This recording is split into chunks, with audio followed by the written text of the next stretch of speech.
मेरे भाई अज असीं तुहानूं वो नुस्खा दस्सण लगे हैं जिहड़ा बिल्कुल फ्री दा हैगा जे ते घरां दे विच रोज़मर्रा जिंदगी दा उंदा इस्तेमाल भी है उस चीज़ दा उंदे बारे जिहड़े नूं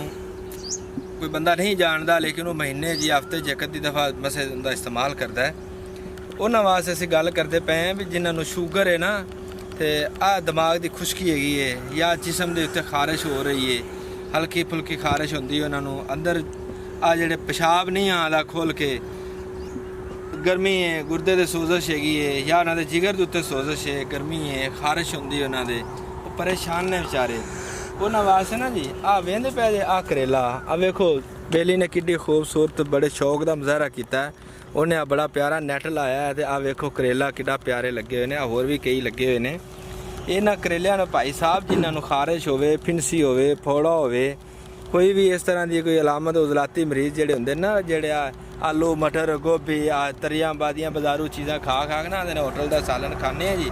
असी बड़े बीमार हो गए हैं उन्होंने दोनों दोस्तों वास्ते ना जी यह करेला है ये बड़ी बड़ी प्यारी स्वाद है बड़ा तोहफा है अल्लाह पाक का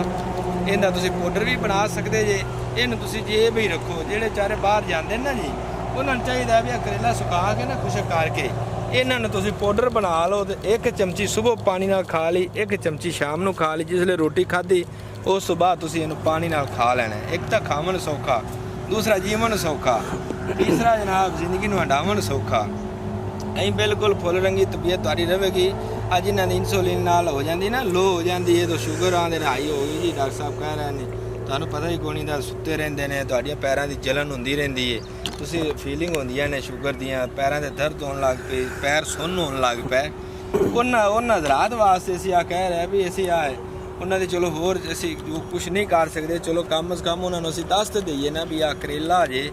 आम सब्जी है हर जगह तो हर दुकान तो सब्जी वाली तो मिल जाती ना सही दा वेखो कितना प्यारा है ना खूबसूरत फार्म दोस्त ने बनाया इन्हें फार्म च तुसीं आके लै सकदे जे आदे हत्थां नाल तोड़ के ले जा सकदे जे चलो वो भी तुहानूं दुआ देवेगा तो ये सब्जी भी दुआ देसी चलो किसी इंसान दे मैं कम आई हाँ तो मैनूं भी किसी पैदे दे विच लै आंदा ने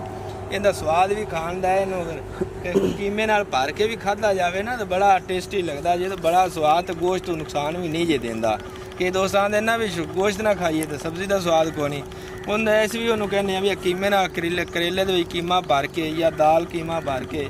या कोई भी चीज़ जिमें शौक शौक ना चांपा बकरे दी बड़ियाँ टेस्टी लगदियां जे बहुत बड़ी प्यारी चीज़ हैगी है